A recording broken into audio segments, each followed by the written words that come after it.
Good morning प्यारे बच्चों, हार्दिक स्वागत है आपका हमारे यूट्यूब चैनल स्टडी क्लास में। तो बच्चों, आज का टॉपिक आप सभी के लिए बहुत ही वेरी मोस्ट इंपॉर्टेंट होने वाला है। बच्चों, आज का हमारा टॉपिक है कि समानता का अधिकार, यानी कि मौलिक अधिकार में ही एक अधिकार होता है समानता का अधिकार।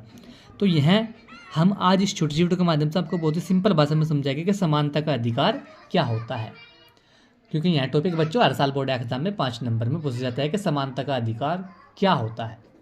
तो बढ़ने रहना वीडियो में लास्ट तक। जो हमारे चैनल पर आप पहली बार आए हो तो हमारे चैनल को सब्सक्राइब करो और बेल आइकन को प्रेस करो, जिससे कि आने वाली नेक्स्ट वीडियो का नोटिफिकेशन आप सभी को मिलता रहे। तो देखिए बच्चों, समानता का अधिकार, इसमें सबसे पहले आपको हेडिंग डालनी है विधि के क्षेत्र में समानता।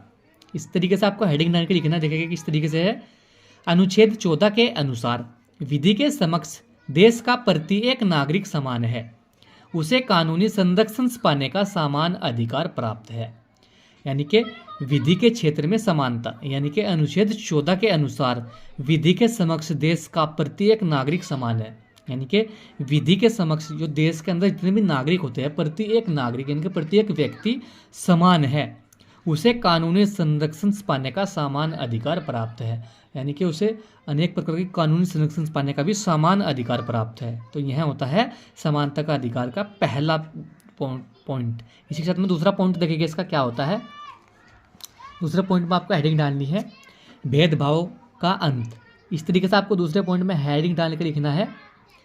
अनुच्छेद 15 के अनुसार धर्म, मूलवंश, जाति, लिंग, जन्म स्थान आदि के आधार पर नागरिकों के प्रति जीवन के किसी भी क्षेत्र में पक्षपात नहीं किया जाएगा। सार्वजनिक स्थलों पर नागरिकों के साथ कोई भेदभाव नहीं होगा। यानी कि यहाँ पर भेदभाव का भी अंत है। यानी कि भेदभाव का अंत, यानी कि अनुच्छेद 15 के अनुसार किसी की कोई जाति हो, कोई धर्म हो, कोई लिंग हो, कोई जन्म स्थान हो, उसी के आधार पर नागरिकों के प्रति जीवन के किसी भी क्षेत्र में पक्षपात नहीं किया जाएगा। यानी कि किसी भी कोई जाति हो, कैसे किसी भी धर्म से कहीं भी उसका जन्म हुआ हो, उस पर कोई पक्षपात नहीं किया जाएगा। और सार्वजनिक स्थलों पर नागरिकों के साथ कोई भेदभाव नहीं होगा। तो यह भी समानता के अधिकार का दूसरा बिंदु होता है। इसी के साथ में इसका तीसरा पॉइंट देखिए, समानता के अधिकार में सरकारी नौकरियों में समानता। इसमें लिखना किस तरीके से देखिए, यहाँ हेडिंग डाल कर आपको लिखना है संविधान के 16वें अनुच्छेद के अनुसार देश के सभी नागरिकों को सरकारी पदों पर नियुक्त होने का अवसर प्राप्त है। इस क्षेत्र में जनजातियों तथा अनुसूचित जातियों को विशेष सुविधाएं दी गई है।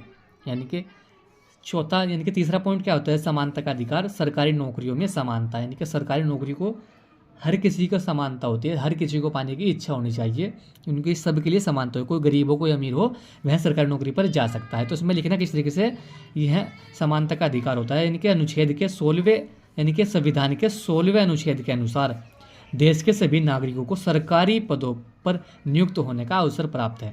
यानी कोई किसी भी जाति से, किसी भी धर्म से, कैसा भी हो, चाहे गरीब हो, जो पढ़ लिख कर वह सरकारी नौकरियों पर जा सकता है।